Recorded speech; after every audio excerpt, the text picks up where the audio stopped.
G'day everyone and welcome back to the channel. Welcome to this FIFA 23 Arsenal career mode. This episode 44. Make sure to smash a like, comment and subscribe if you enjoy. Really helps me out. In today's episode we'll be finishing off the Premier League season.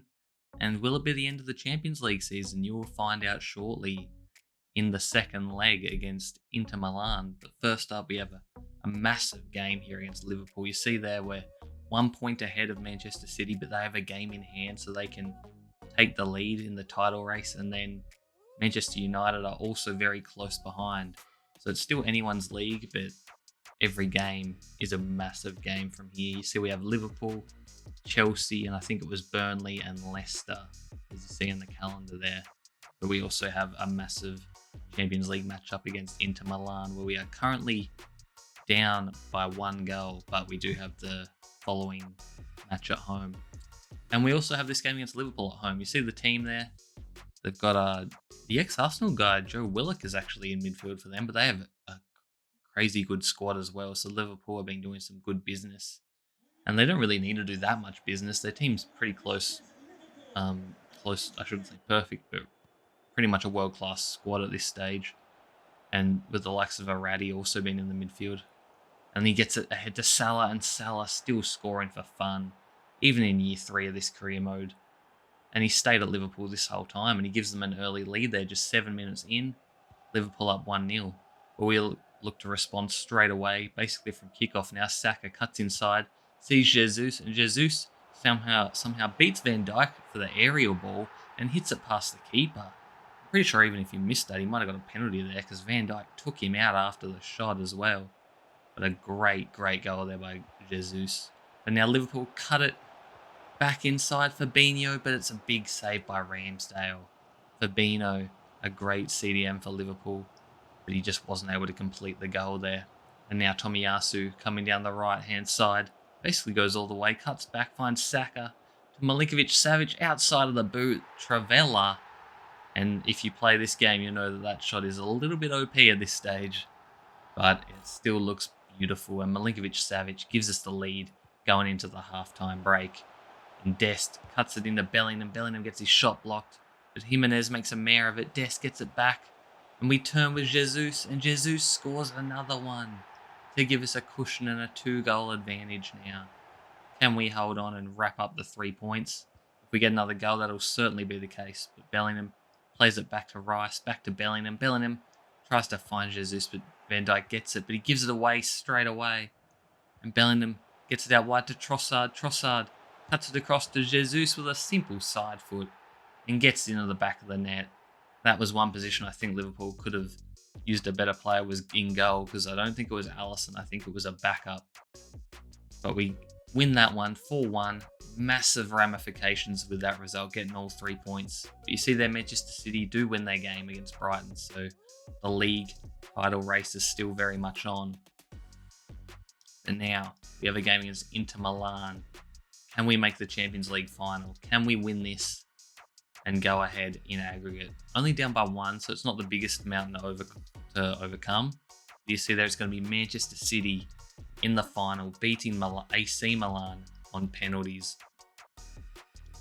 But you would back Manchester City to basically make the Champions League final. I mean, they do it in real life all the time, and now they do it here in this career mode.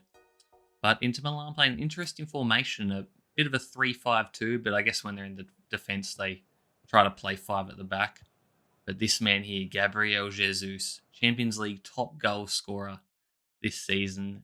No real surprise there. I think he's slowed down a bit in the Premier League, but I think he was injured for a part of the season as well.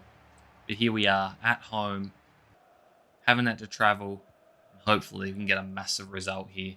And early on, we get it to Ødegaard. Ødegaard plays a pass, and he just gets taken out from behind. A disgusting challenge from the captain, Jonathan Tah. And he's been sent off a straight red. Not even a yellow. And it was from behind, and the ref said, no, you're done, son. Your game's over, and they've had to make a sub. Keane, the striker, coming off for Omre Chan. He would not be happy being subbed off in such a crucial game. And just like that, we have over an hour against Inter, and Ødegaard from the free kick, it ricochets off the defender's back and it goes in. Oh my god, it's gone from bad to worse for Inter Milan. But Odegaard's going to take the credit for that goal, and he should. But I mean, how unlucky was that? Off the defender's back, and the keeper couldn't recover and get there in time. Just one of those freakish goals. But now Inter Milan cut back. It's going to be Diaby to Julian Alvarez, who finds Torreira, Lucas Torreira, the ex-Arsenal man.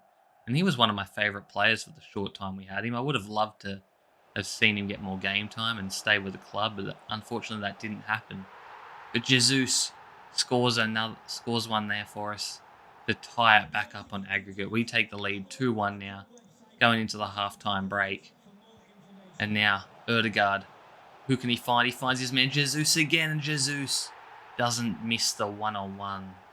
And he puts us ahead now for the first time in this match. We take the lead 5-4 on aggregate. Martinelli just runs straight past everyone.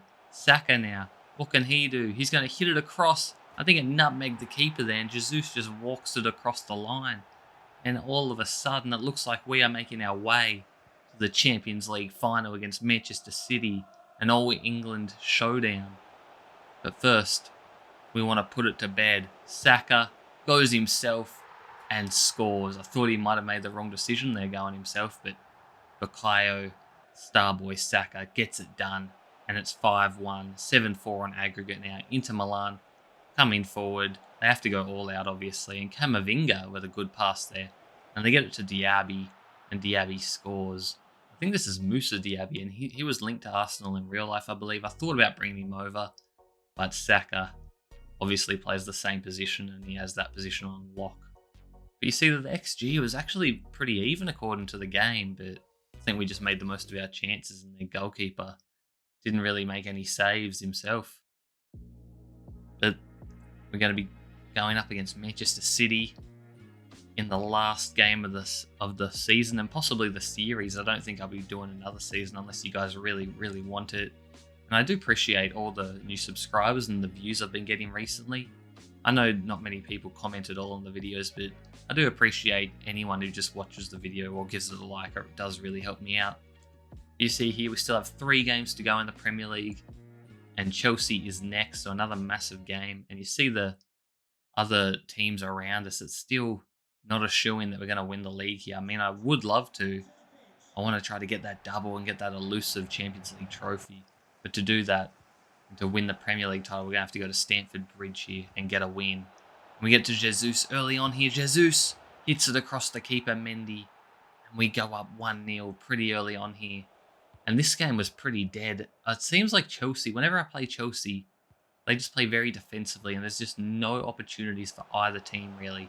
But Chelsea do come forward here through Ziyech, gets it to Kai Havertz, to Cucurella, and Ramsdale makes a scrambling save and secures us the 3 points there. And if I do another season, I'll have to look to try to bring in Kai Havertz, as he's made the switch in real life to Arsenal. But you see there, 7 shots to 3. Very little opportunities for either side. And it's not really...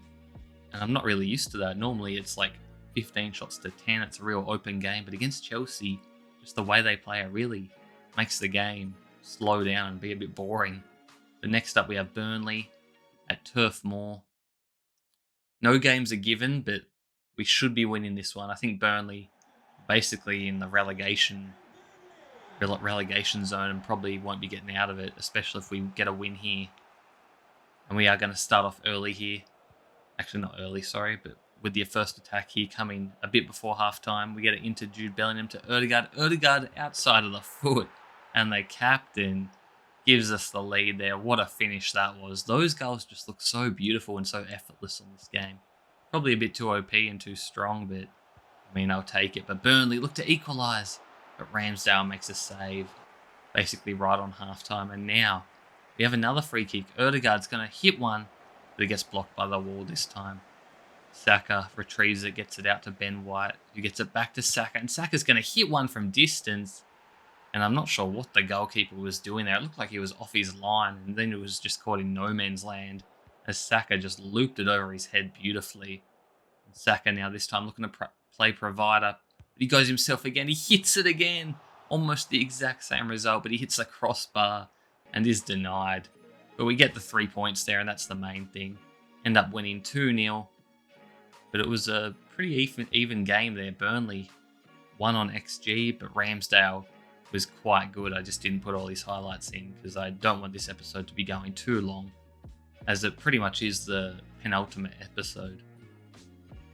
But you're going to see here the standings up by 4 points on Spurs, but Spurs cannot catch us. But Manchester City can still win the league. They have to win their game in hand and then win their last one, and then they might win on goal difference.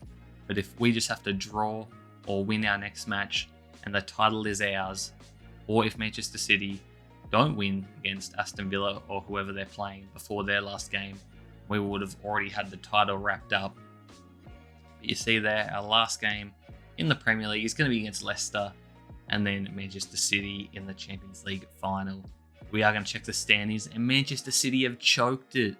They only drew their match, and it's all but been decided now. We are Premier League champions, the second time in 3 seasons, the second time in 3 years. So 2 out of these 3 seasons of career mode, we've won the title. I believe it was season 1.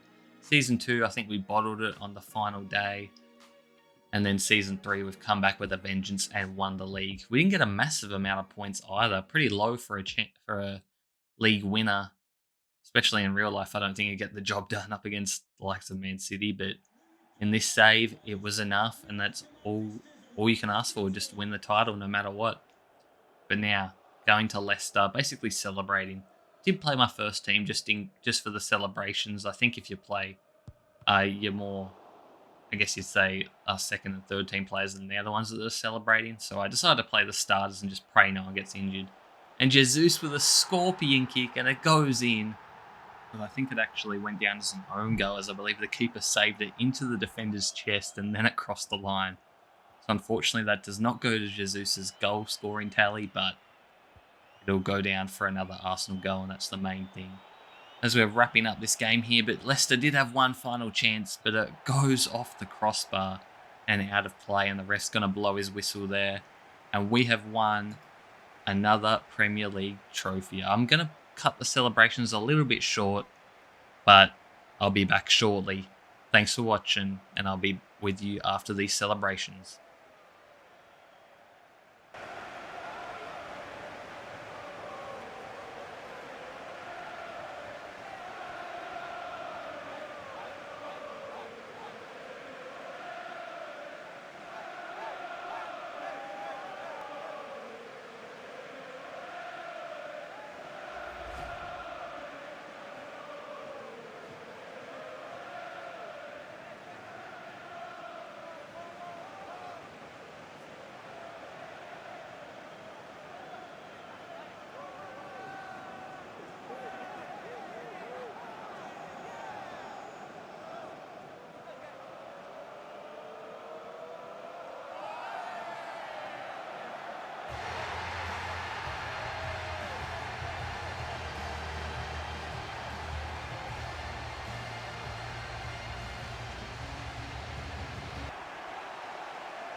But yes, I did cut those celebrations a little bit short because we've obviously seen them before, and I'm sure all you guys have as well. But you see there, Alexander Isak for Manchester United actually took out the golden boot. Jesus was second, and then we had Odegaard down there at 17th, and then Jude Bellingham at 20th. He started off amazingly. And then, but assist-wise, Saka absolutely blew everyone out the water. 19 assists in 37 matches, and then followed by Jesus. And then Odegaard and Bellingham as well. So a very high scoring side again. And we also had Martinelli down there as well. Clean sheets, Ramsdale only had 1 less than Edison, but he did play 1 less match, so maybe he would have been a joint leader there. But yeah, that's basically all the stats for the Premier League season. We're going to quickly check the team of the tournament. I remembered to check it this time. Goalkeeper was Edison. The team of the tournament you're going to see here in a second. But it was very disappointing because even though we won the league, we only had 1 player that made the team of the tournament, as you're going to see here, and that was Bukayo Saka. I mean, I know Manchester City are a good squad and a good team, but they didn't win the league. They made top 4. good effort, but we won the league and we only had one player make it. I definitely think we could have had more. But that's going to be it for this episode, guys. And I'll see you in probably the season finale and whole series finale next episode. Thanks for watching. Peace.